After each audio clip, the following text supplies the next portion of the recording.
this is an iHeart podcast. Guaranteed human. What if mind control is real? If you could control the behavior of anybody around you, what kind of life would you have? Can you hypnotically persuade someone to buy a car? When you look at your car, you're going to become overwhelmed with such good feelings. Can you hypnotize someone into sleeping with you? I gave her some suggestions to be sexually aroused. Can you get someone to join your cult? NLP was used on me to access my subconscious. Mind Games, a new podcast exploring NLP, aka neuro-linguistic programming. Is it a self-help miracle, a shady hypnosis scam, or both? Listen to Mind Games on the iHeartRadio app, Apple Podcasts, or wherever you get your podcasts. You can scroll the headlines all day and still feel empty. I'm Ben Higgins, and If You Can Hear Me is where culture meets the soul. Honest conversations about identity, loss, purpose, peace, faith, and everything in between. Celebrities, thinkers, everyday people, some have answers, most are still figuring it out. And if you've ever felt like there has to be more to the story, this show is for you. Listen to If You Can Hear Me on the iHeartRadio app, Apple Podcasts, or wherever you get your podcasts. Hi, it's Jill Winterstein, host of the Spirit Daughter podcast, where we talk about astrology, natal charts, and how to step into your most vibrant life. And today I'm talking with my dear friend, Krista Williams. It can change you in the best way possible. Dance with the change, dance with the breakdowns. The embodiment of Pisces intuition with Capricorn power moves. So I'm like delusionally proud of my chart. Listen to the Spirit Daughter podcast starting on February 24th on the iHeartRadio app, Apple Podcasts, or wherever you listen to your podcasts. This is Special Agent Regal, Special Agent Bradley Hall. In 2018, the FBI took down a ring of spies working for China's Ministry of State Security, one of the most mysterious intelligence agencies in the world. The Sixth Bureau podcast is a story of the inner workings of the MSS and how one man's ambition and mistakes opened its vault of secrets. Listen to The Sixth Bureau on the iHeartRadio app, Apple Podcasts, or wherever you get your podcasts.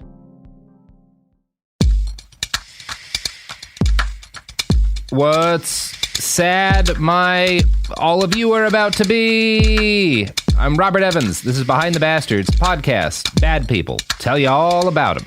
My guest today, Mr. Jason Petty, a.k.a. Prop. What's Jason. up, man? Drop the government name and let's go. I'm out here. That's how much I care about you. There are two people in the world that call me Jason. It's my wife and a lady named Jen Hatmaker. They're the only two people on earth that call me Jason. And Robert, for some reason. And now Robert. Jason, we can bleep your legal name. Oh, it's all good. Do that. Don't worry about it. I ain't scared. All that stuff has been expunged. Those are mine. I was a minor. So you can't talk about them things no more. Oh, that is appropriate for today's topic because, oh my God. Prop, today we're talking about a couple of aspects of the juvenile justice system that I think we're all going to find super fun. Oh no. Real good time. I don't okay, go ahead. No. I mean, how do you feel about kids, you know? I love kids. I got two of them. I love the juvenile system. I've been a part of it. And my seems like it works pretty well. Yes. So there's a number of connections with this. My father was a SDPO2 for California, which is a deputy probation officer for the juvenile system in Los Angeles. Oh, wow. He retired from it, because it's like we said before, can't change the system from within side. Yeah. It just doesn't work. So so he kind of bailed out, but he at least was like, at least I could be an advocate for the time that I'm there. And when some of y'all may know that I was a teacher before I was doing music and poetry full time. And I started off at my first teaching job was at Central. Well, it was a substitute position, but it was with all of the juvenile halls in California. So East Lake Correctional Facility, Camp Rocky, Camp Amphiball. So my first teaching experience was all in the juvenile systems. So I'm very connected to the story you about to talk right now. And again, I was in the system. Yeah. And there's an anthropological theory I'm kind of fond of, which is the idea that essentially all civilization, and by that I don't mean necessarily like skyscrapers and electric lights, but just the idea of human beings organizing in groups to do things started because of the need to raise kids, because like it is evolutionarily advantageous to have a big brain that allows you to make tools. But at a certain point, our brains got so big that you can't like just come out with a brain that big, or you're going to kill the person giving birth to you, right? Like you can only give birth to a brain so big. So our kids started coming out younger and younger and less capable of doing anything, right? Like if you're there at like the birthing of like a calf or a baby lamb or like a dog, they could just like they're up and they're doing shit 15 pretty minutes. quick, right? Yeah, pretty fucking quick in most cases. And like by the time a human baby, you have like a puppy and a baby at the same time. By the time that human baby can like kind of waddle, that dog will more or less be able to like hunt. The dog's fine. Like, yes. Yeah, the dog's ready for the world. There's a whole premise in my book Terraform where I talk about the development of culture, and it's because we're the only species that aren't born with everything we need to survive. Yeah. We had to create language. We had to create, covers and stuff like that. Exactly what that thing is. And one of the only things you right in my zone right now. Yeah. One of the only things that is universal in human civilization across every country and time was the idea of protecting our children. Yeah. I would say it's the most fundamental human thing in the world. Like I don't have kids. I don't ever want to have kids. Don't. But I still think I'm just kidding. It's every adult's fucking responsibility. Yeah. If you can protect a child, to protect the child. Like period. Like, and that's why the people we're talking about today are such fucking nightmares, because they are humans who have like fundamentally decided, but what if we did the opposite, bro? For like money. Bro, and racism, and to get elected. I wish y'all could see my face right now, because like I said, we got two different stories this week. For our first story today, what have you heard about the Kids for Cash scandal? I was also a high school teacher, so yes, I've heard of this. Yeah, it's not great. No. So before we get into this, I think we need to talk a little bit about some relevant background. So violent crime in the United States almost quadrupled between 1960 and 1991. By 1995, serious crimes, including homicide, were all falling. So crime is by 95 starting to drop again. But right at around the time crime was beginning its fall, that continued up until fairly recently, 24-hour news and the internet really started to get going. Yeah. And stories about violent crime and crimes directed against particularly white suburban people were hugely popular. You could make a lot of money in the news. Gangbang. Right? Yeah. And crimes committed by teenagers against particularly that demographic were like the easiest way to get fucking eyeballs on screen. Right? Yes, I know. Yeah. I am a child of the war on drugs, the gang injunctions. I am a child of all this. Yes. Yeah. Now, the problem was discussed through, obviously, the news and fictional media, but it was also something that academics talked about. And in November of 1995, a political scientist named John DeLulio Jr. wrote an article for the Weekly Standard, which is a right-wing opinion magazine, titled "The Coming of the Super Predators." Oh, my God. Now, this article was based... Yeah. He did a lot of damage. Y'all, this person ruined my childhood. Yeah. Ruined it because of the work he's about to talk about. Go ahead. Yeah. He dropped a bomb on, I don't know, a few million kids' childhoods, conservatively. The article that he wrote was based primarily on data from boys in Philadelphia that showed that 6% of young, of minor male minors in Philadelphia accounted for more than half of the serious crimes committed by male children in that city.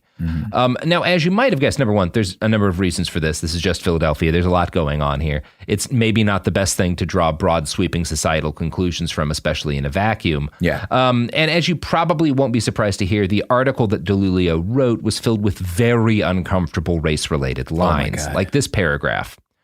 While the trouble will be greatest in black inner-city neighborhoods, other places are also certain to have burgeoning youth crime problems that will spill over into upscale central city districts, inner-ring suburbs, and even the rural heartland. To underscore this point, Abraham who's one of the people he's talking to, recounted a recent town hall meeting in a white working-class section of the city that has fallen on hard times. They're becoming afraid of their own children. There were some big beefy guys there, too, and they're asking me, what am I going to do to control their children? So there's a lot going there, including the idea that, like, well, crime in the inner city is obviously going to happen. It's a problem because it might spill over into upscale areas in the suburbs, right? Like that. There's so much happening here. I'm trying to because I'm so like, even the time frame, I'm revealing my age here, but I'm in high school when this is happening. Mm-hmm. So like, I am who he's talking about. Yeah, absolutely. Inner city, black male. Mm-hmm. You know what I'm saying? So I'm like, and just that stuff would drop, and it's like, you see people like, I'm walking home from school in my PE clothes, no less, because I got shipped out to a suburban high school, so like, it wasn't I was, long story short, joint custody, yada, yada. Right. So I went to the nicer high school. So walking home, I'm just like, stupid headphones on, listening to Wu-Tang, and like watching the lady clutch her purse and cross the street, and just about like, you're nervous about situation. And I'm like, dude, like you see my nerd ass in PE clothes with my both straps on my backpack. Like I'm really you're telling me I'm a problem. And the reason why I'm a problem is because this is the source material that us moving into your city, into this part of town, is going to bring the problems that you talking about in this thing. Absolutely. Yeah, that's exactly. And that kind of fear, that specific population's fear is what he's stoking with this. Yeah. And obviously the bulk of this article, there's that little study from Philadelphia that's that is kind of the statistical nut for what he's writing here. But most of it's based on interviews with police officers and other individuals with a very obvious bias. Mm-hmm. One district attorney is cited in the article as saying about children, they kill or maim on impulse without any intelligible motive. And a police officer is quoted as saying, I never used to be scared. Now I say a quick Hail Mary every time I get a call at night involving juveniles. I pray I go home in one piece to my own kids. See, there's some it's like all these times where we say like fast forward to Tamir Rice, and you're treating this 14-year-old like a goddamn adult.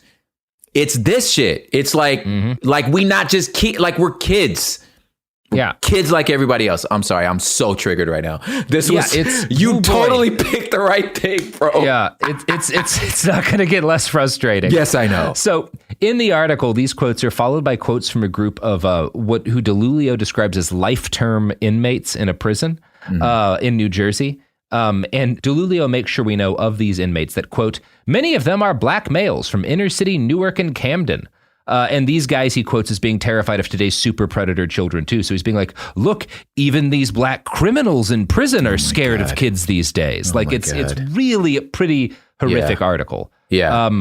Now, according to Wikipedia, DeLulio is a Democrat today. I don't know if that's true. Yeah. I don't know much about his present life. It is important we be clear that he was wrong about everything. All of it. He predicted in this article, his big prediction is that because of these super predators, juvenile crime would triple by 2010. But of course, by the time he wrote this article, juvenile crime had already been dropping for a couple of years. And by 2011, juvenile homicides had plunged by 2/3. So he's literally the opposite of what he says happens pretty much.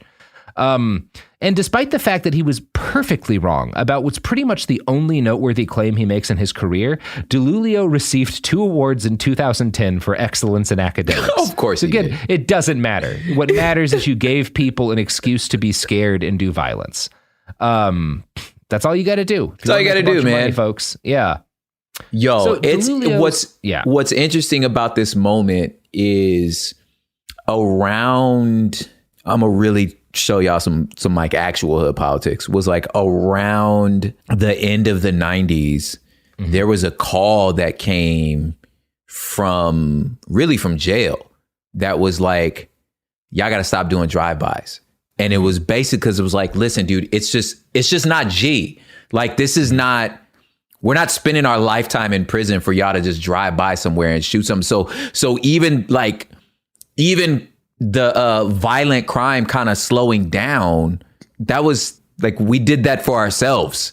You know what I'm saying? Like, it wasn't, and granted, obviously, like, with war on drugs and the gang injunctions and RICO and all this different stuff and the gang uptick, like, obviously, like, you're gonna drop crime if gentrification starts. Other stuff, the economy is expanding hugely. Yeah, and the internet gets created. Yeah, the internet's getting, I'm like, we got jobs. Number one, I'm like, well, we're adults now. We have jobs, and there's other things to do happening around this. You start to see the impact of the fact that they got lead out of fucking gasoline, starting in like what, the 70s or the 80s. So like a bunch of shit happens. That's why crime drops by so much. Totally. But what's important is that DeLulio is, again, perfectly wrong. Absolutely wrong. Yeah. Now, despite this fact, his work had a huge influence on how juvenile crime was perceived, and it led to a massive change nationwide in how often children were tried and sentenced as adults. I want to quote now from an article in NBC News about this period, because it makes a good point about some broader trends that DeLulio's work fed into, so he's not obviously the beginning of this. Quote, just a few years before, the news media had introduced the terms wilding and wolf pack to the national vocabulary to describe 5 teenagers, 4 black and 1 Hispanic, who were convicted and later exonerated of the rape of a woman in New York's Central Park. This kind of animal savagery was already in the conversation, said Kim Taylor Thompson, a law professor at New York University. The super predator language began a process of allowing us to suspend our feelings of empathy towards young people of color. And again, I might quibble about it that this began the process, because I think as previous this is another moment. It wasn't the start, but it escalates. I think it's fair to say that it does escalate. Absolutely. And more to the point, it leads to kind of some structural things that escalate how this is actually like built into the legal system. Now, it's probably worth noting before we move on that DeLulio's mentor was a political scientist named James Q. Wilson. Now, Mr. Wilson got famous for writing a 1985 book with the title Crime and Human Nature, which argued that criminality was caused by specific genetic factors. There it is. You will not again. You know where this is going, right? Yep. He also got famous for chasing around Dennis the Menace. Deep cut. Mr. Wilson. Deep cut. This is that Mr. Wilson. That is him. Yes. All right. Yeah. Anyway, go on. He spends a lot of his book writing paragraphs like this. A central problem, perhaps the central problem, in improving the relationship between white and black Americans is the difference in racial crime rates. No matter how innocent or guilty a stranger may be, he carries with him in public the burdens or benefits of his group identity. That not facts, The fact that, like, yes, people carry with them like the benefits of how the group that they visually at least belong to is perceived by society. Sure. Yeah. But there's a lot of kind of eugenics-y shit in this book where he's sort of talking about like certain populations are more prone for crime, and he definitely ignores a lot of important things like how economics feed into it and how certain historical trends. There's obviously he's a piece of shit, and it's not surprising that racists said racist shit. What is surprising is that both of these guys, these very right-wing, very kind of white supremacist-y thinkers, are backed not just by conservatives but by supposedly liberal colleges, and what they wrote was uncritically disseminated by large chunks of the mainstream media. And here's NBC again. The Marshall Project's review of 40 major news outlets in the 5 years after his Weekly Standard article shows the neologism popping up nearly 300 times, and that is an undercount. There was the Philadelphia Inquirer's fawning magazine profile of DeLulio, who grew up there. Until recently, Pennsylvania had the country's largest population of people still serving life sentences without parole for crimes they committed as children. There was also a lengthy, mostly gentle New Yorker profile, a spot on the New York Times' op-ed page, and an appearance on CBS Evening News. The media exposure led to conference invitations, which led to more media exposure. The word super predator became so much a part of the national vocabulary that journalists and talk show hosts used it without reference to DeLulio, including even Oprah Winfrey in a segment on Good Morning America. Yeah. So this is one of those things that is just such a successful piece of fucking culture jamming. Clinton too. Clinton too. Everyone uses it, and most people don't even recognize, know anything about DeLulio, know anything about Wilson, know anything about like where this comes from. They just kind of take it as scientific fact almost. That moment, even with Oprah's like stellar reputation with black people, that moment, like we never forgot that. Yeah. You know what I'm saying? That was like, yo, really? Like, you really gonna let this man talk about us like this? Yeah. And it's perfect. What he's saying is really perfectly framed for shows like Oprah was doing, for like daytime TV, right? It's the kind of thing that people who are like in the middle of their day will stop to hear about, because you're tickling that amygdala. You're making like, for one thing, adults are always a little, not always, but it is very common for adults to be kind of uncomfortable around teenagers. Yeah. They're weird. They like things you don't understand. Yeah, you forgot what it was like to be one. Yeah. Yeah, exactly. And if you can, again, there's a shitload of money to be made in tapping into the fact that a lot of adults are just kind of uncomfortable around teens. Yeah. And to our, I mean, I taught freshmen, so I was around teens all the time. But in adults' defense, teens are weird. Oh yeah, I got one in my house without a taser, for sure. Yes, I got one in my house, and I'll be like, I love you. You are my child. I am raising you, but you weird, cause like. Oh yeah, yeah. They're like all sorts of music that I just think finally music is wrong. It took a long time. It took a long ride. Everyone before me who said that music was wrong, but now it's wrong. Now it's wrong. Now it's wrong. Now I am happy to report that my child is an old soul when it comes to music, and like we actually like a lot of the same stuff, except for her BTS obsession. But besides that, we're like. We're pretty much on the same page, but that's an exception. Her father's a rapper, so of course she's gonna know a little bit more about music. Mm-hmm. Yeah, it's anyway. So the fear drummed up by these nonsense theories and the media recitations of them led to a surge in zero tolerance rules for kids in school, and a lot of horrible shit we covered in an episode we did titled The War on Children. Yep. If you want more of an idea of how politicians grabbed onto all of this, I should read a quote from Senator Orrin Hatch in 1996. "We've got to quit coddling these violent kids like nothing is going on. Getting some of these do-gooder liberals to do what's right is real tough. We'd all like to rehabilitate these kids, but by gosh, we are in a different age." About right. Orrin Hatch, everybody. Orrin Hatch, everybody. The man who made sure that you can sell supplements filled with lead to people and there's no regulations on it. Good man. That's our guy. We love Orrin Hatch. So today, however, we're not, this is just a lead-in, because the thing that we are talking is one of the worst crimes all this rhetoric and racism directly enabled. This is a story of greed that begat violence on an almost industrial scale, the Cash for Kids scandal. Yep. Now, our two main bastards for today are a pair of former judges, Mark Ciavarella and Michael Conahan. Yeah, Ciavarella is how it's pronounced, more or less. Now, Mark A. Ciavarella was born on March 3rd, 1950 in Wilkes-Barre, Pennsylvania. He was raised on the east end of the city, and he went to a Catholic high school. Here's how the New York Times described his upbringing. Quote, "A stellar athlete and student, Judge Ciavarella was the son of a brewery worker and a phone company operator. Nicknamed Scooch, like his father, he drove a beat-up Volkswagen Beetle for years, and after moving away, he visited his aging mother daily until she died in 2007. Your boy's name was Scooch. Scooch. What up, right? Scooch?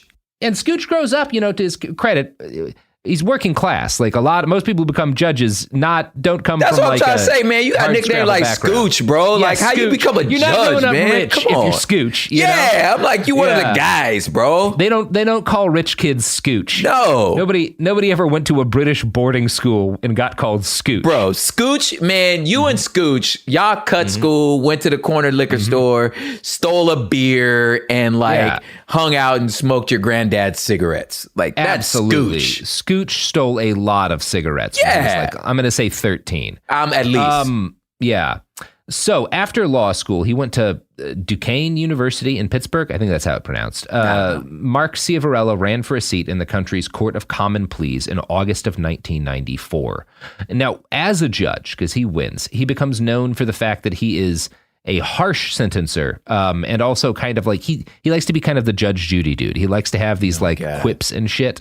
And I want to play an ad from his 1994 campaign to make it clear how inside the super predator zeitgeist this dude was. I hate this guy already. Yeah, he's not great. If you're a teen and convicted of murder, rape, or violent crimes against our children or the elderly, you can expect that I will impose the maximum sentence allowed by law. Now, you can't do that. No. Legally. No, you can't. Cannot run to be a judge. There's a thing called the Judicial Code of Conduct. Dude! And one of the things it says is that if you're running to be a judge, you can't make pledges or promises to voters about your rulings. Other than that, they'll be faithful and impartial. Listen. Because you're a judge. Listen. Right? Like, Okay, can I put my teacher hat on right now? Yeah. Okay, listen. Civics lesson. You got your 3 branches of government, right? And 2 of the 3 branches are elected officials. The reason why you don't elect quote unquote judges are because they are supposed to be above the fray.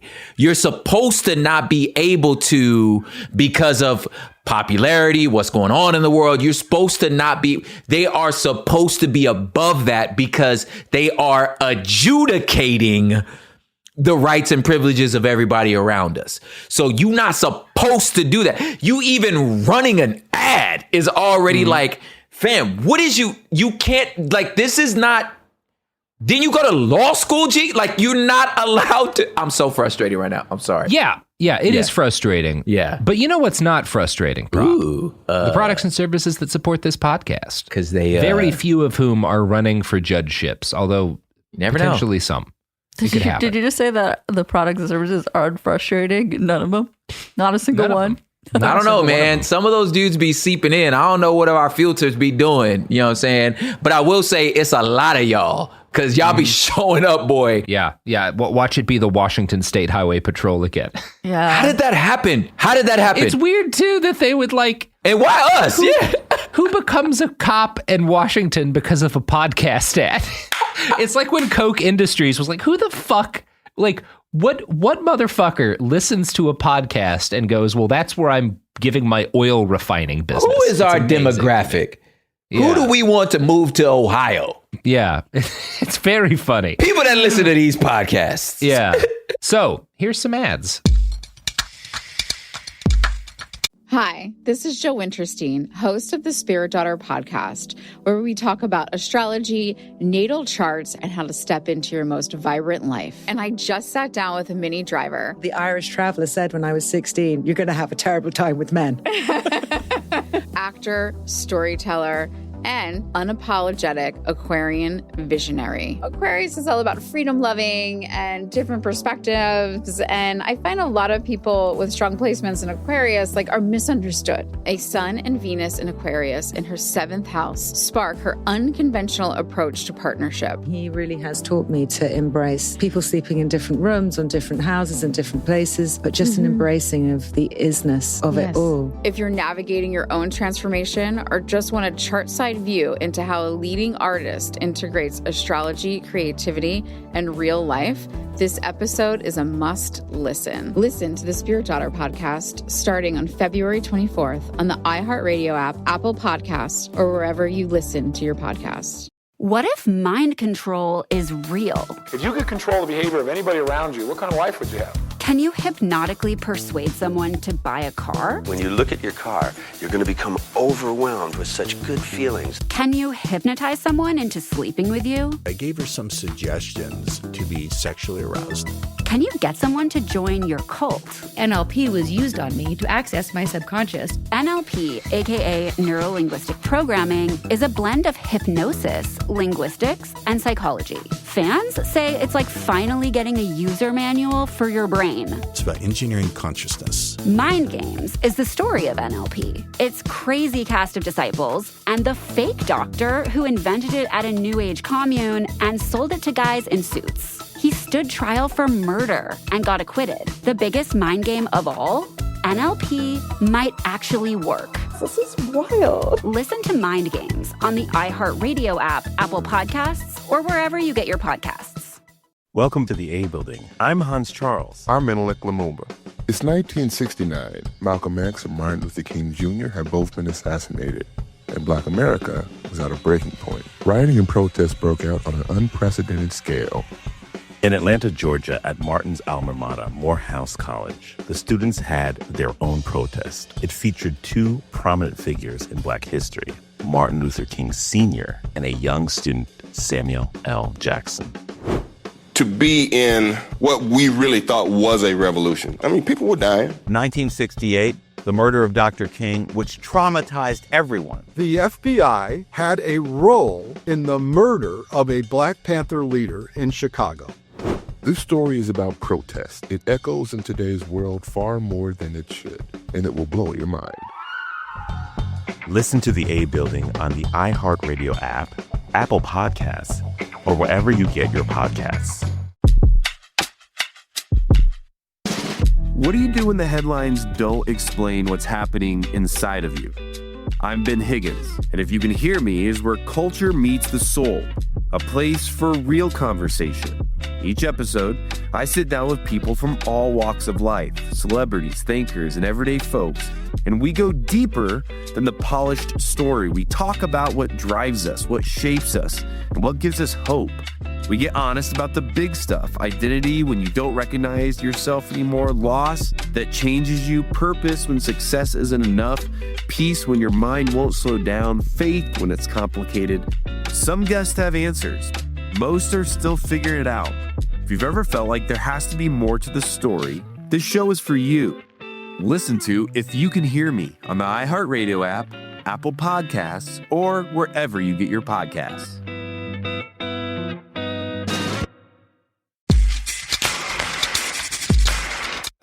We're back. So, one of Judge Ciavarella's opponents in that election, Thomas Cometa, later, he brings up that, this ad is a breach of judicial ethics. Yeah. And Cometa says pretty sensibly, how can you trust someone who runs for judge and breaks the law as a candidate to, follow the law while they're a judge, right? Exactly. Now, our boy responds that it's fine because all of the key words in his ad were, quote, allowed by law, which is a very funny response to this. I hate this guy so much. Yeah.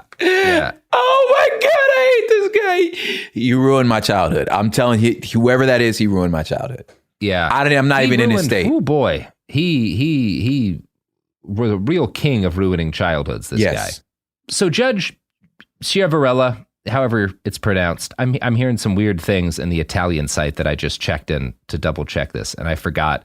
Look, people, there's a lot of names in this show. Yeah. A lot of names. I even watched a documentary about this. I forget. I'm bad at it.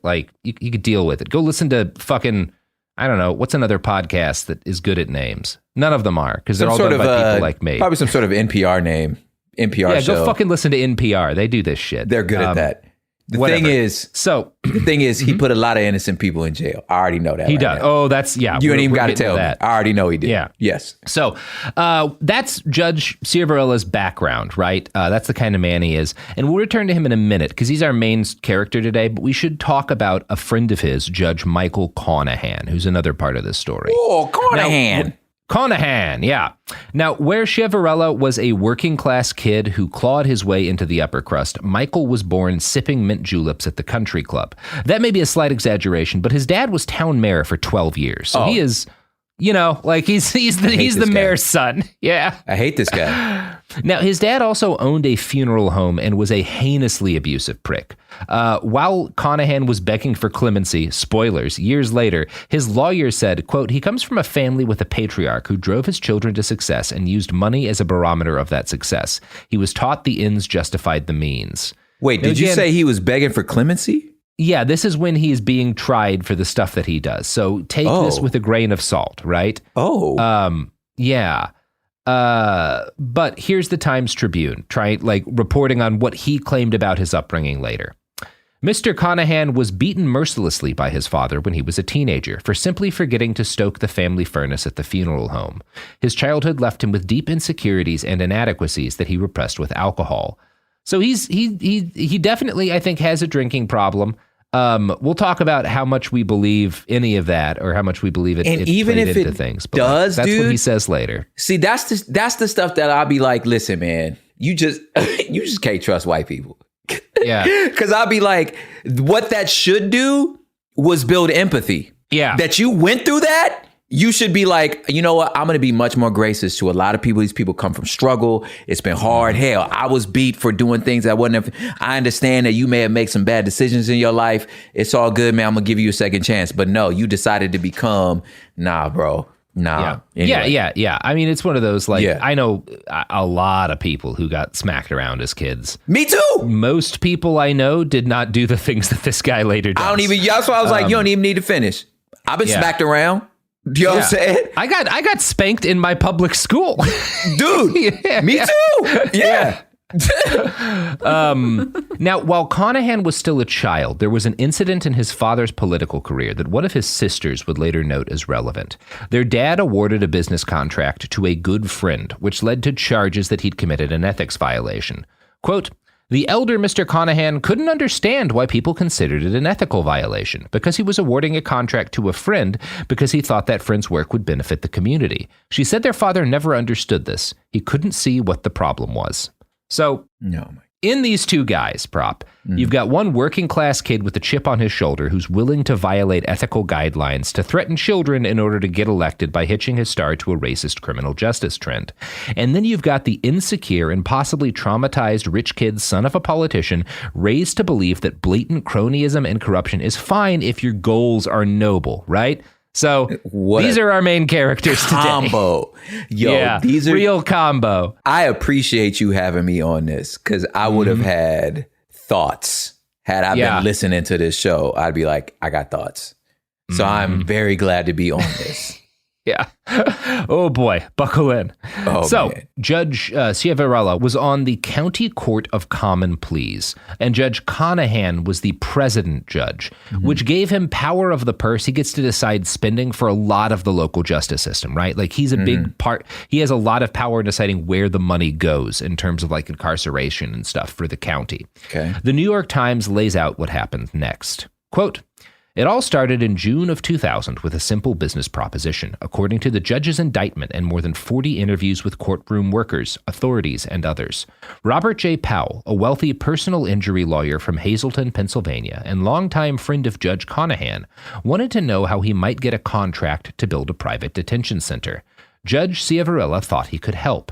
The two men agreed to meet, and, according to prosecutors, somewhere in that conversation, a plan was hatched that courthouse workers and county officials would later describe as a freight train without brakes. First, Judge Ciavarella put Mr. Powell in touch with a developer, who also happened to be an old friend, Robert K. Miracle, to start work on finding a site. Then, in January 2002, the month Judge Conahan became president judge, giving him control of the courthouse budget, he signed a secret deal with Mr. Powell, agreeing that the court would pay $1.3 million in annual rent on top of tens of millions of dollars that the county and state would pay to house the delinquent juveniles. And by the end of that year, Judge Conahan had gotten rid of the competition by eliminating financing for the county detention center. So they make a deal with these people making a child prison, and then they close the county child prison and agree not just to send kids there and give them the money that comes from sending kids there, but to give them a special $1.3 million a year deal on top of all that money, right? Yeah. So already pretty fucked up. It's already all bad, dude. Like in every, okay, let me not say every. In California, when I was teaching, the idea, the theory was it takes about $3,000 a day to educate a child. So when you got into school, took roll, and you clicked Evans here, click, the school got $3,000, right? So this is why roll was so important. And when you ditched, why it was so important, why you had truancy officers, why the police pulled up if you wasn't at school, because it's like, I make $3,000 every time you here. And every time you not here with some sort of unexcused absence, I'm losing $3,000 per student. So I am incentivized just to make sure you in the seat. I really don't care whether you learn anything or not. I just need to know you in the seat. So when you add that to prisons, it's the same thing. How much does it cost to prison a kid, imprison a kid? $3,000? $5,000? You mean to tell me I can make how much? How much can I make per then? Okay, dope. Well, then check this out. Here's the situation. How about I feed you stuff and you just throw me money back? God, it's fucked up. It's a little more understandable in schools just because school has fixed costs. Budgets are usually tight. And that's a problem. It is a problem. With what's happening here, they had a place to put these kids. Yeah, it was fine. Purely about allowing a couple of dudes to profit, right? Yeah. To profit off of incarcerating children. And this was a really obvious scheme, too. Many of their colleagues saw what was going on, at least the surface parts of it, and complained. Judge Chester Morosky sent a letter to the county commissioners complaining about the increase in detention costs. He was transferred by Conahan to another court a couple of days later, because again, Conahan's the president judge. Yeah. So this other judge complains, and he's like, yeah, you got a different job now, man. Yeah. Morosky later told interviewers, quote, "They were unstoppable. I knew something was wrong, but they silenced all dissent." And again, he doesn't know everything that we would know later. He just knows that like something shady is going on, and he complains about like the detention center. So there's a lawsuit over this. The county controller, Steve Flood, leaked a state audit, which showed that the state had analyzed the deal to lease the center as a bad one. So Steve Flood leaks that like, hey, the state said that like there's no good reason to do this. This is just like seems to kind of be a grift. Yeah. Now, the child prison in question, which was named PA Child Care, then sued Mr. Flood for releasing trade secrets, while Judge Conahan sealed the lawsuit to stop any of the leaked documents from getting out to the public. One court worker later told The Times, "Everyone began to assume that the judges had some vested interest in the private center because they were pushing it so doggedly."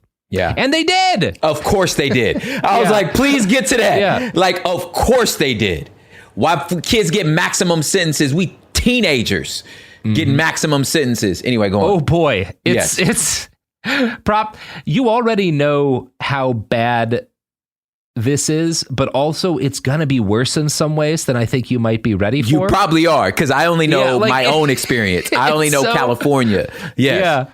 I mean, I'll be interested to see if you're surprised by some of the things these kids go away for, because I don't know. Like you have, they're like, okay, before you tell me this story, I will tell you the story of a friend of mine who, he was an upperclassman, was in, I'll tell you two stories. One, he was in the back seat. Basketball player in the back seat, asked for a ride home. You know, your kids, some kids got a car. Like, everybody don't have a car. This kid's got a car. It's like, hey, can I get a ride home? It's like, yeah, get a ride home. We gonna make a stop right quick. So the dudes up front in the front made a stop right quick, broke into somebody's house, robbed some stuff, get in there. He's in the back seat sleep. Oh, right? Fuck, dude. The kids even on the stand, the kids were like, yo, he really had nothing to do with it. We was just giving him a ride home. He's not really involved in all that.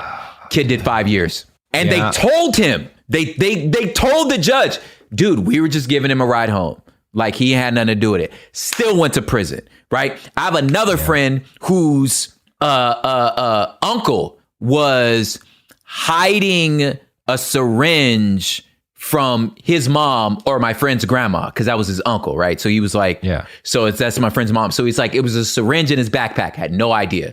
You have this thing that was called the gang injunctions in Los Angeles, which was like, if you were in a group of 2 or 3 more people, right, it's considered a gang, right? So you walking home from school with 2 of your friends, you're in a gang, right? So the fool pulls him over, searches the backpack. You got a crack syringe, right? The judge, listen, on Mama's, Robert, the judge was like, this kid has no criminal record. I truly believe his story, but the law says I have a mandatory minimum of 5 years. Oh, boy. This kid did 5 years. For his uncle's syringe came out a criminal. Guy came out of prison, a criminal. Like, he was like, now he's a criminal, because like you just threw him to the wolves. Yeah, and there's a lot of documentation of that. Like, that's what happens when you send kids to these facilities. All right, so we'll continue. I will tell you some of the things these kids went away for. Okay. And we'll see how you feel about that.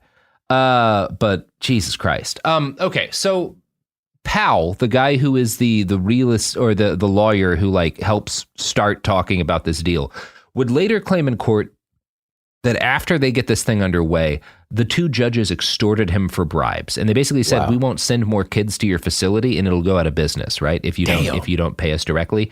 I think that's a lie. Obviously, they got paid.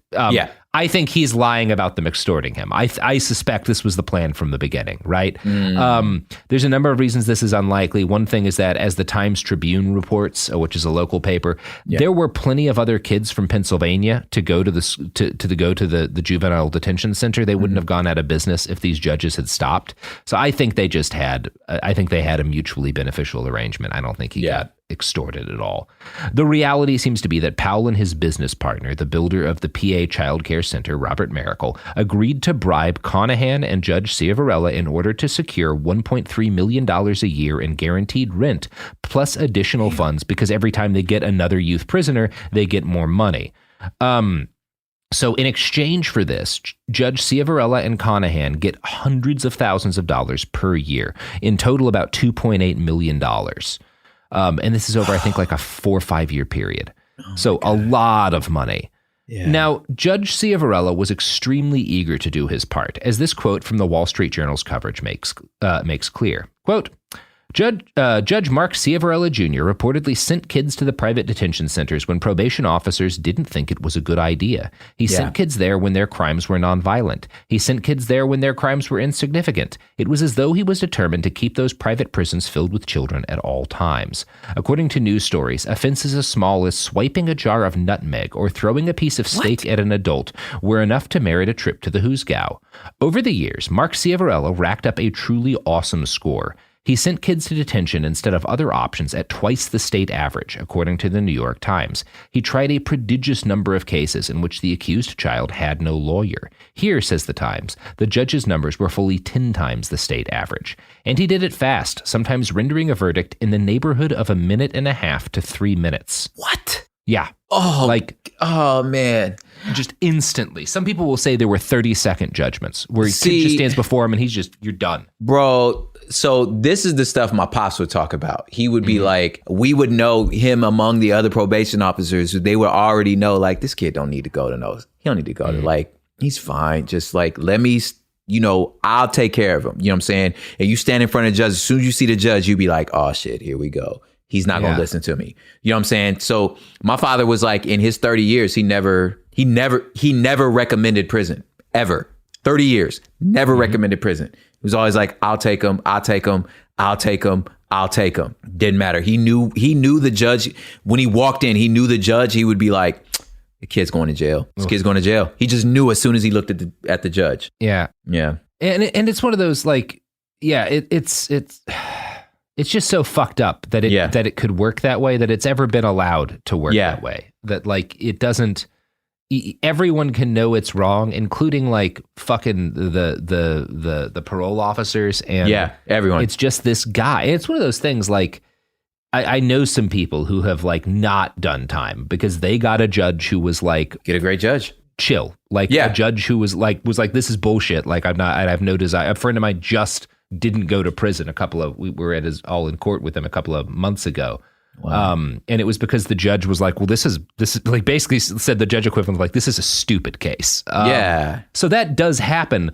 But I mean, that's the Auburn Arbery case. Like, that was a good judge. He was like, what? You get them sometimes. Yeah, sometimes you get it. When they're bad, they can do a lot of damage. And that's like Ciavarella does a lot of damage. Yeah. The Morning Call, which is another local paper in Pennsylvania, does a good job of outlining several of these cases. And this is from after this all broke as a story and a bunch of the judge's victims sue. So I'm gonna read a quote here of them kind of summarizing some of the worst cases.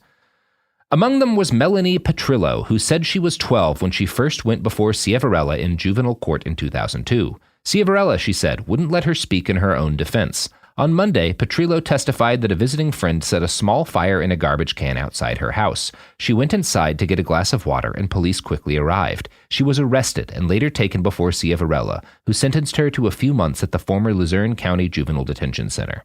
It was horrifying, Petrillo recalled. I had to put a blanket over my head so the cockroaches wouldn't fall on me. Like many of Ciavarella and Conahan's victims, this was the start of years of relentless contact between Petrillo, a child, and the criminal justice system. When Petrillo went away for the first time, it was to a county center, not to the place bribing the judge. But she was released under harsh probation terms, which of course she violated, which brought her back in front of Judge Ciavarella, who then sent her to PA Childcare, who was this place giving him kickbacks. Of course. Yeah. Very old story.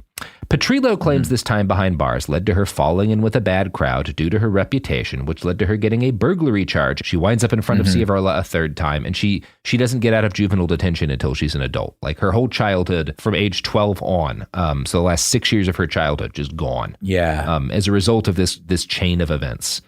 Now, the judge sent another girl, Elizabeth Laurent, to PA Childcare for 32 days after she was caught bringing opiate pills to school. Yeah. She, of course, then had, after getting out of PA Childcare, she has a probation violation. Obviously, this happens with all of them. And she winds up in front of Judge Ciavarella again. He sends her next to Camp Adams, which is a juvenile boot camp.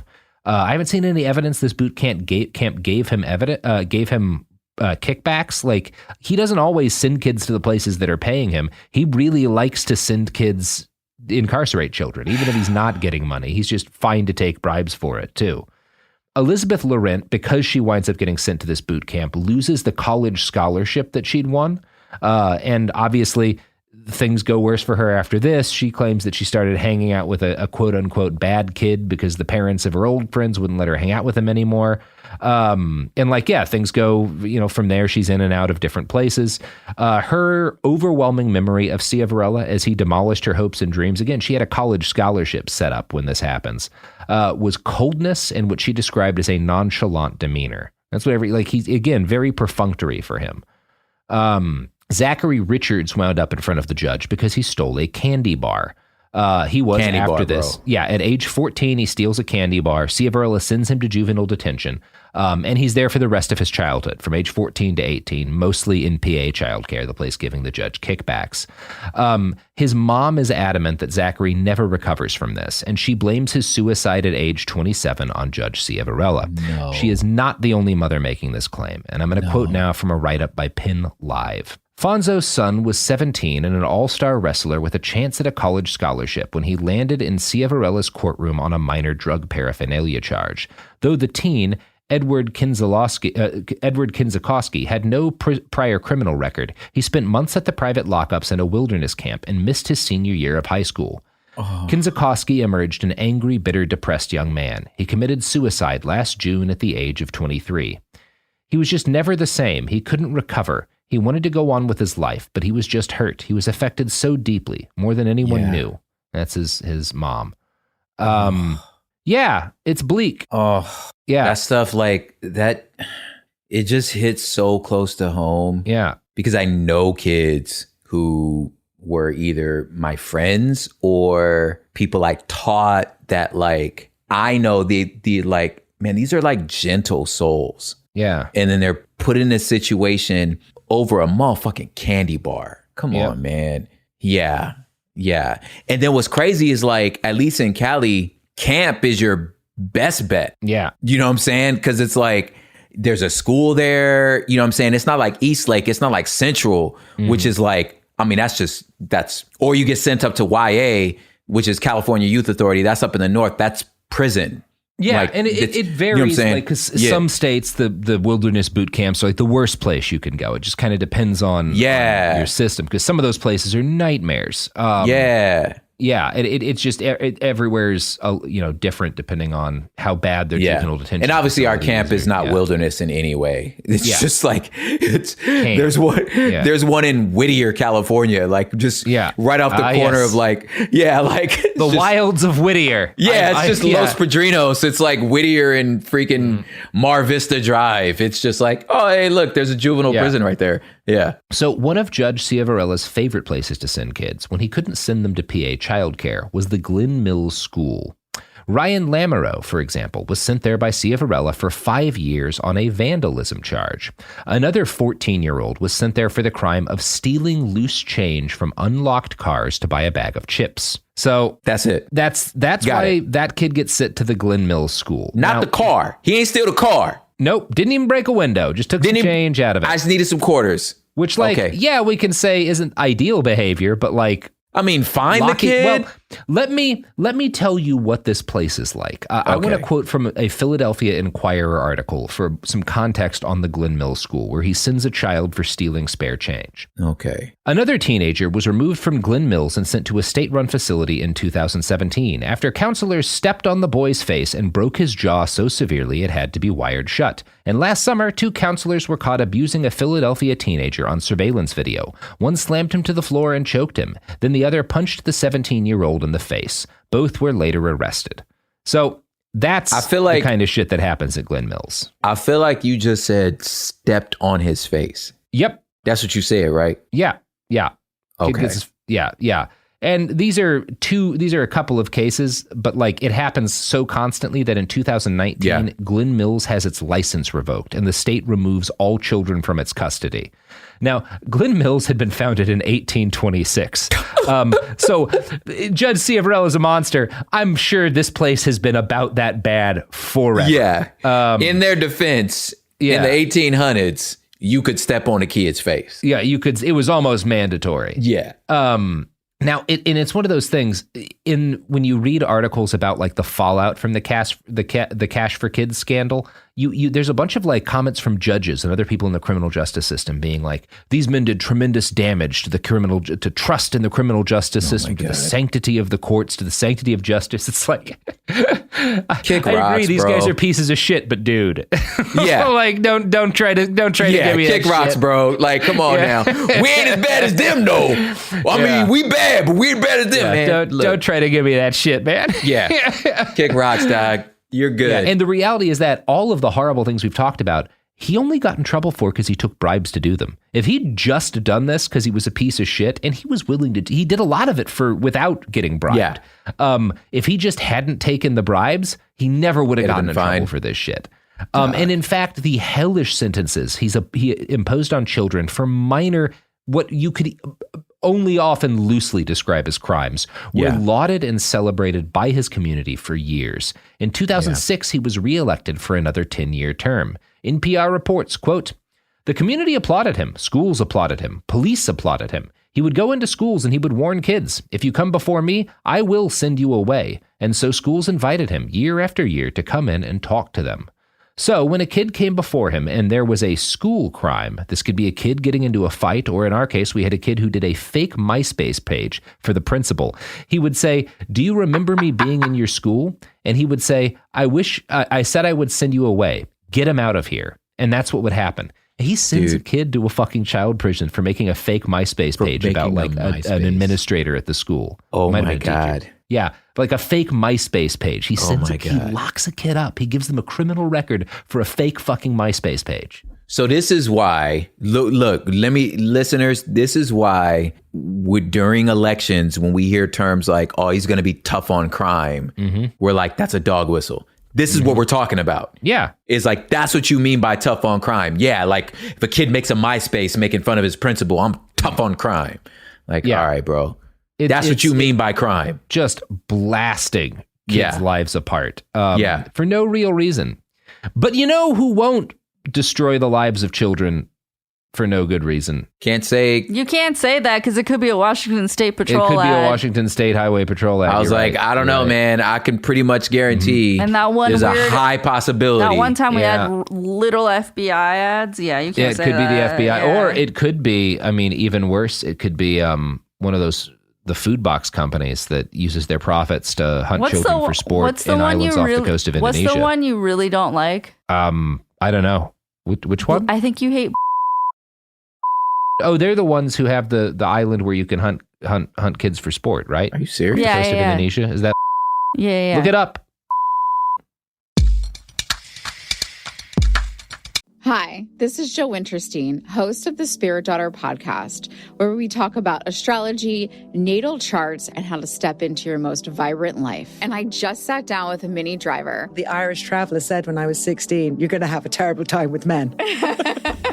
Actor, storyteller, and unapologetic Aquarian visionary. Aquarius is all about freedom loving and different perspectives. And I find a lot of people with strong placements in Aquarius are misunderstood. A Sun and Venus in Aquarius in her 7th house spark her unconventional approach to partnership. He really has taught me to embrace people sleeping in different rooms, on different houses, in different places, but just an embracing of the isness of it all. If you're navigating your own transformation or just want a chart-side view into how a leading artist integrates astrology, creativity, and real life, this episode is a must listen. Listen to the Spirit Daughter podcast starting on February 24th on the iHeartRadio app, Apple Podcasts, or wherever you listen to your podcasts. What if mind control is real? If you could control the behavior of anybody around you, what kind of life would you have? Can you hypnotically persuade someone to buy a car? When you look at your car, you're going to become overwhelmed with such good feelings. Can you hypnotize someone into sleeping with you? I gave her some suggestions to be sexually aroused. Can you get someone to join your cult? NLP was used on me to access my subconscious. NLP, aka Neuro-Linguistic Programming, is a blend of hypnosis, linguistics, and psychology. Fans say it's like finally getting a user manual for your brain. It's about engineering consciousness. Mind Games is the story of NLP. Its crazy cast of disciples and the fake doctor who invented it at a New Age commune and sold it to guys in suits. He stood trial for murder and got acquitted. The biggest mind game of all? NLP might actually work. This is wild. Listen to Mind Games on the iHeartRadio app, Apple Podcasts, or wherever you get your podcasts. Welcome to the A Building. I'm Hans Charles. I'm Menelik Lumumba. It's 1969. Malcolm X and Martin Luther King Jr. had both been assassinated, and Black America was at a breaking point. Rioting and protests broke out on an unprecedented scale. In Atlanta, Georgia, at Martin's alma mater, Morehouse College, the students had their own protest. It featured two prominent figures in Black history, Martin Luther King Sr. and a young student, Samuel L. Jackson. To be in what we really thought was a revolution. I mean, people were dying. 1968, the murder of Dr. King, which traumatized everyone. The FBI had a role in the murder of a Black Panther leader in Chicago. This story is about protest. It echoes in today's world far more than it should, and it will blow your mind. Listen to the A Building on the iHeartRadio app, Apple Podcasts, or wherever you get your podcasts. What do you do when the headlines don't explain what's happening inside of you? I'm Ben Higgins, and If You Can Hear Me is where culture meets the soul, a place for real conversation. Each episode, I sit down with people from all walks of life, celebrities, thinkers, and everyday folks, and we go deeper than the polished story. We talk about what drives us, what shapes us, and what gives us hope. We get honest about the big stuff, identity when you don't recognize yourself anymore, loss that changes you, purpose when success isn't enough, peace when your mind won't slow down, faith when it's complicated. Some guests have answers. Most are still figuring it out. If you've ever felt like there has to be more to the story, this show is for you. Listen to If You Can Hear Me on the iHeartRadio app, Apple Podcasts, or wherever you get your podcasts.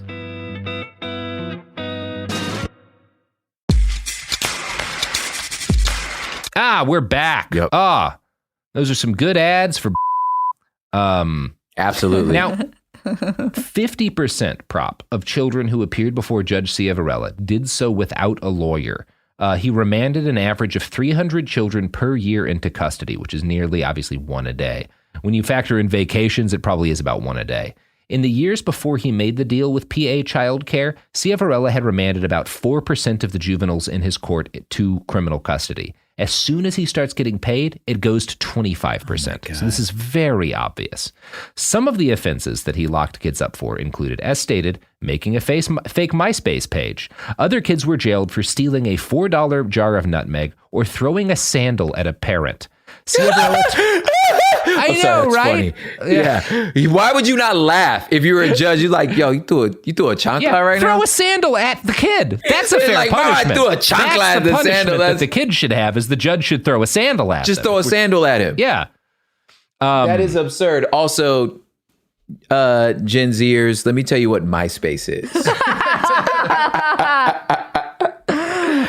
So MySpace was when the internet was innocent, and it was one of the precursors to, it was a social media page. It's when some guy named Tom tricked all of us into learning how to code. Imagine if Facebook hadn't destroyed civil society. That was MySpace. Yeah, it was popular for a while. Some people found some good bands because of it, and then the guy who found it got $600 million and disappeared.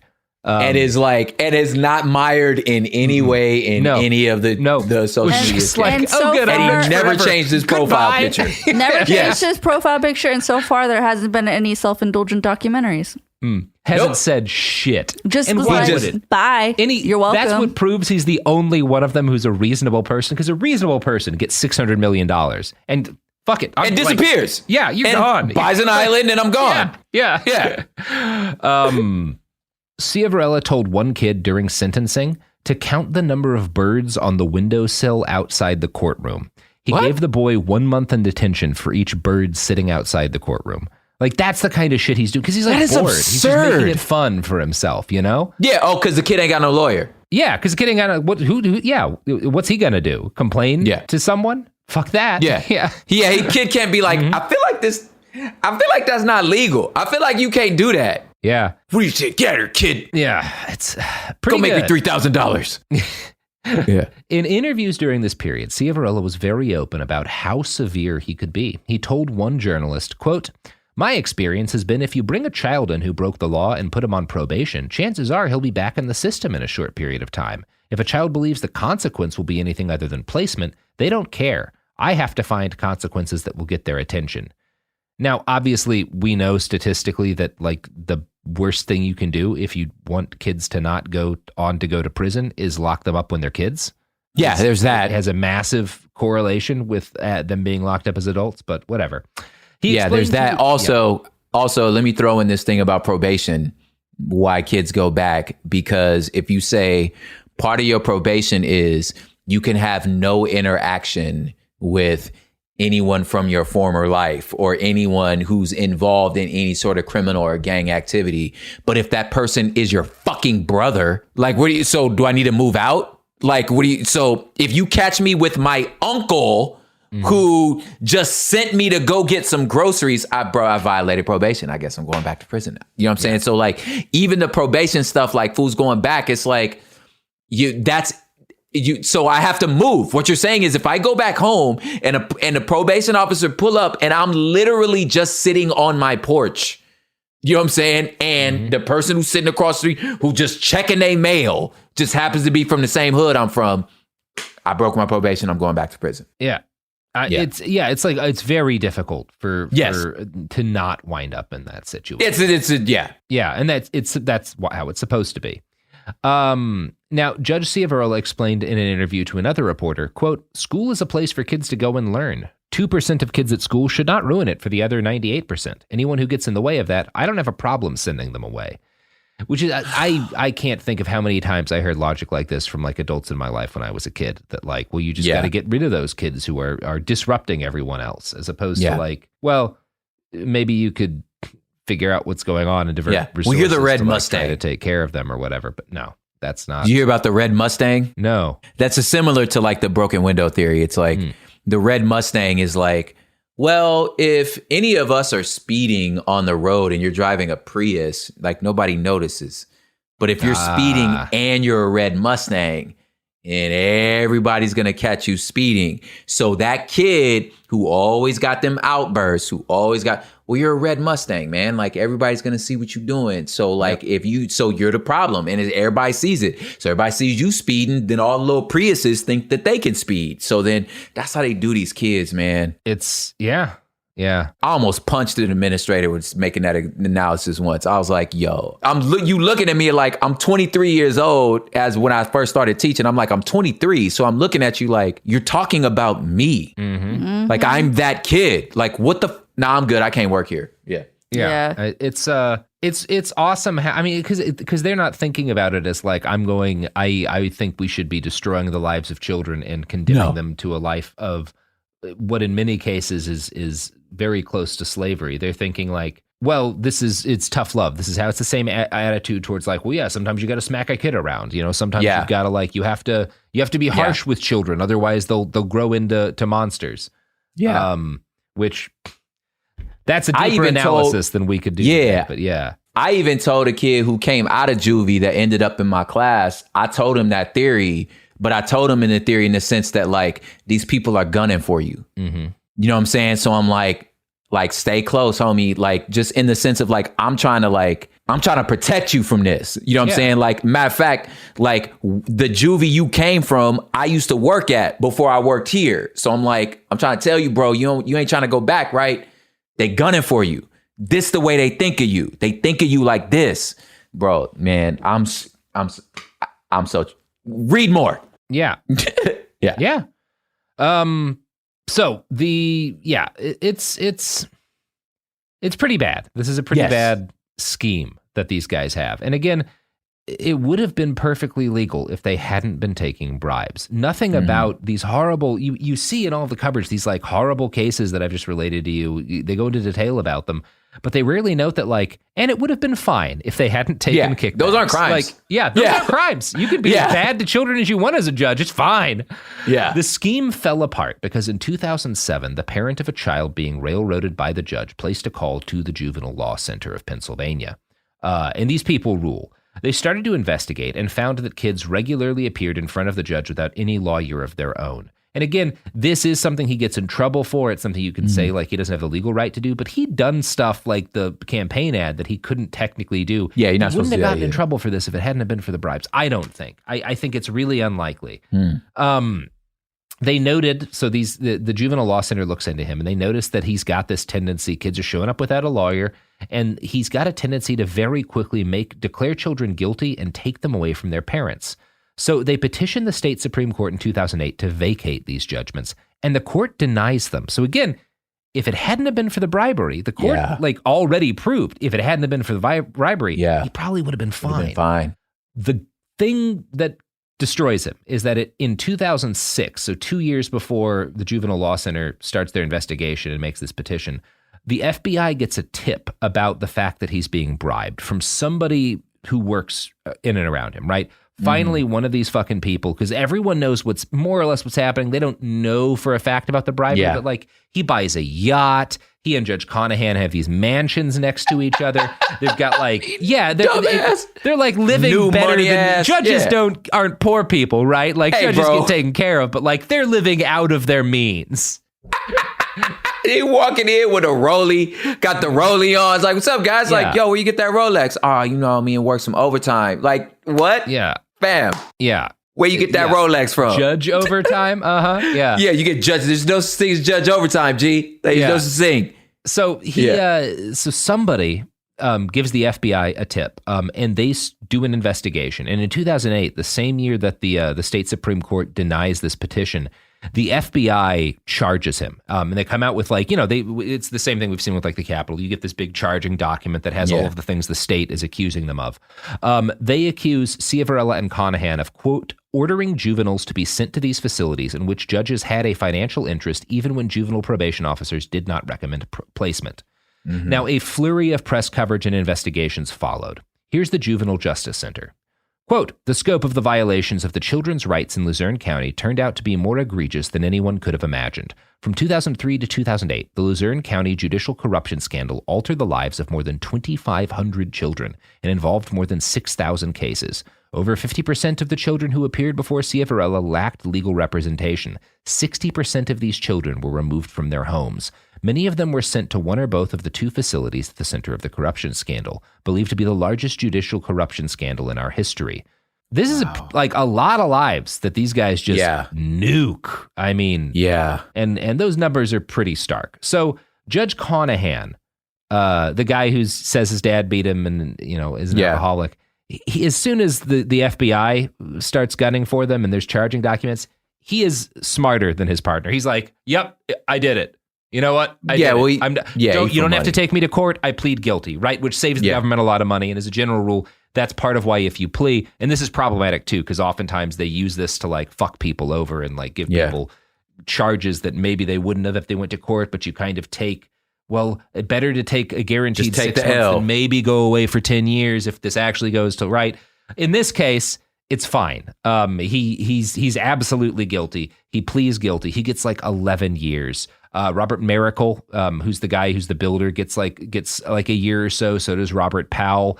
So everyone involved pleads guilty and goes away, except for Judge Ciavarella, who decides he's not going to plead guilty. He denies he did anything wrong, and he demands to take it to trial and fight his charges. And he's the one that like came from the struggle. He's the trigger man. Yeah, and he's the guy who grew up poor too. Okay, this is all adding up. Yeah. Because like if you come from money, you know how to play the game. You like, listen, dude. Yeah. I'm guilty. Yeah. Also, as a side note, for anybody who's in any sort of like romantic relationships, take the advice of the rich dude. Just take the L. Listen, if you wrong, you know you wrong. Just take the L. You know what, baby? Love, babe, my bad. You are right. Comprehensively good advice. It is comprehensively good advice. The L. Yeah. Just take the L, guys. So Judge Ciavarella does not do this, and he makes it very public. He's constantly, while his trial is going on, he's up in front of the press as often as possible. He defends himself by saying shit like this to journalists about the bribes that he took. Look, this was a finder's fee. We needed this center built. I was always yelling at kids because that's what they needed, because parents didn't know how to be parents and so forth. So what's the big deal now? I mean, everybody was celebrating me all these years, and now they're not happy with me anymore just because I took this money? You said defense to bribery? Finder's fee. Bro, this was a finder's fee, fam. Yeah. This commission. Yeah. Y'all talking about bribes? It was a finder's fee. It's a finder's. Y'all talking about how dangerous the streets of Philadelphia are. Yeah. I done cleaned these streets up, and now you got a problem that I made a little money off it? Dang. It's very funny. So he gets convicted, and he's sentenced to like 28 years in prison. Now, Conahan also gets like 11 years or something like that, a pretty significant sentence. Yeah. But after he's in prison a few years, COVID-19 hit. These guys get like convicted in like 2008, 2009. COVID-19 hits, a decade or so later, and Conahan gets compassionate leave to go live with his wife under house arrest, right? So he's back in his mansion with his wife. He does his time, but like with he gets little let out ankle bracelet. a little early. Judge Ciavarella is still incarcerated. And he's appealed constantly. He continues to protest his conviction and sentence, and he asks to be set free as a result of COVID. And I want to quote from an article in the Times Leader about his judge's response to him asking to get out early. Chief U.S. District Judge Christopher C. Connor acknowledged that these are compelling reasons for compassionate release, but still denied it, saying that Ciavarella continues to fail to acknowledge the seriousness of his conduct. While he now concedes his honest services, mail fraud, and tax fraud charges are serious crimes and are not to be taken lightly, Connor writes in his decision, he persists in downplaying the overall criminal scheme and his role within it. Connor goes on to say that the primary need for Ciavarella's lengthy prison sentence is so he can reflect on the seriousness of the crime and to promote respect for the law, something which Connor suggests has not happened. So, dang, I don't know. The judge is like, you still don't get it. Yeah, think about that however you want, right? Yeah. But I'm glad he's punished for it. Fuck him. That boy got to go home with the ankle bracelet. The other homie that tried to fight is like, nah, nigga, y'all can sit in there. Dang. Yeah, and Conahan does some time, and it's like, again, think about him getting let out early however you want. Ciavarella is the one who is doing the direct harm.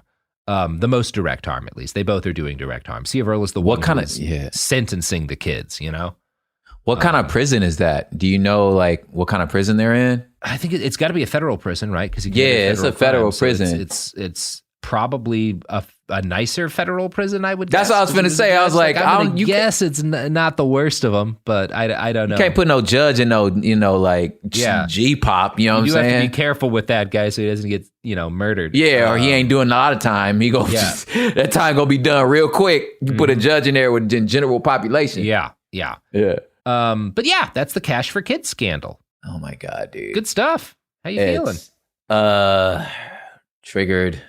Yeah. Reminded of a lot of things and bad. I feel like good way to describe it. This is the type of stuff that like I find so like, how do I say this?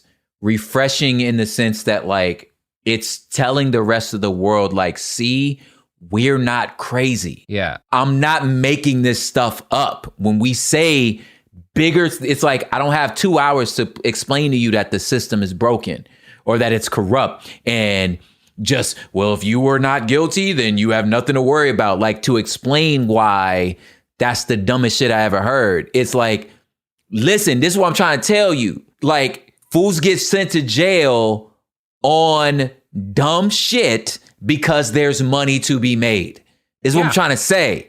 You know what I'm saying? And it's like this, they got in trouble because it was obvious. Yes. Other judges make money doing this shit. They just don't take a direct payment from a dude because that's stupid. Because they're smarter. They get consulting fees. They get like side jobs where they're like working for this company or giving advice or like helping to do like, there's ways. Everyone, it's the same way with like congressmen. The dumb ones take a pile of cash for something. The smart ones quit and get a highly paid job as a consultant, right? Like there's so many other ways. people profit from doing the same thing. These guys got caught because they were stupid as shit. Yes. Yeah. And they still were able to nuke 2,500 people's lives, you know, at least for a while. Hopefully as many of them as possible recovered. But, you know, not all of them did. Obviously, it's hard to come back, man. Themselves, right? Like, it's hard to come back, dude. It's hard to come back. Yeah. Yeah. Thanks, all right. Robert. Thanks for this one. On Thursday, we're talking about the Texas criminal justice system. That's the bastard, is the Texas juvenile criminal justice system. Yeah. So check back in Thursday. And I don't know, go hug a cat. Yeah. What are we doing? Is it a live show, Sophie? Yeah. February 17th, fool. February 17th. In the episode description, you could click the link, but it's momenthouse.com/BehindTheBastards. It's the three of us doing a live stream show, and you can watch it wherever you want to. It'll be live for a little while too, so if you can't do 6 p.m. Pacific, you can watch it do it on demand. Yeah. You have at some other time. Yep. Yeah. It'll be fun. All right, everybody. Yeah. Check it out. And I got a novel. You can you do. You can Google After the Revolution AK Press. If you pre-order it now, you get a signed copy. It'll come out in May. So go buy that. You get a book too, don't you, Mr. Prop? I do, man. You can call me Ernest Slimmingway. You know what I'm talking about? Poetry book called Terraform, prophiphop.com. Come grab that book. It's poetry and short story. I think it's dope. Sophie got a signed copy. You know what I'm saying? Yep. It's good stuff. Yeah. Check it out and go check us back out on Thursday where it'll be sad again. Yep. Bam. What if mind control is real? If you could control the behavior of anybody around you, what kind of life would you have? Can you hypnotically persuade someone to buy a car? When you look at your car, you're going to become overwhelmed with such good feelings. Can you hypnotize someone into sleeping with you? I gave her some suggestions to be sexually aroused. Can you get someone to join your cult? NLP was used on me to access my subconscious. Mind Games, a new podcast exploring NLP, aka neuro-linguistic programming. Is it a self-help miracle, a shady hypnosis scam, or both? Listen to Mind Games on the iHeartRadio app, Apple Podcasts, or wherever you get your podcasts. You can scroll the headlines all day and still feel empty. I'm Ben Higgins, and If You Can Hear Me is where culture meets the soul. Honest conversations about identity, loss, purpose, peace, faith, and everything in between. Celebrities, thinkers, everyday people, some have answers, most are still figuring it out. And if you've ever felt like there has to be more to the story, this show is for you. Listen to If You Can Hear Me on the iHeartRadio app, Apple Podcasts, or wherever you get your podcasts. I'm Amanda Knox, and in the new podcast, Doubt, The Case of Lucy Letby, we unpack the story of an unimaginable tragedy that gripped the UK in 2023. But what if we didn't get the whole story? Evidence has been made to fit. The moment you look at the whole picture, the case collapses. What if the truth was disguised by a story we chose to believe? Oh my God, I think she might be innocent. Listen to Doubt, The Case of Lucy Letby on the iHeartRadio app, Apple Podcasts, or wherever you get your podcasts. This is Special Agent Regal, Special Agent Bradley Hall. In 2018, the FBI took down a ring of spies working for China's Ministry of State Security, one of the most mysterious intelligence agencies in the world. The Sixth Bureau podcast is a story of the inner workings of the MSS and how one man's ambition and mistakes opened its vault of secrets. Listen to The Sixth Bureau on the iHeartRadio app, Apple Podcasts, or wherever you get your podcasts. This is an iHeart podcast. Guaranteed Human.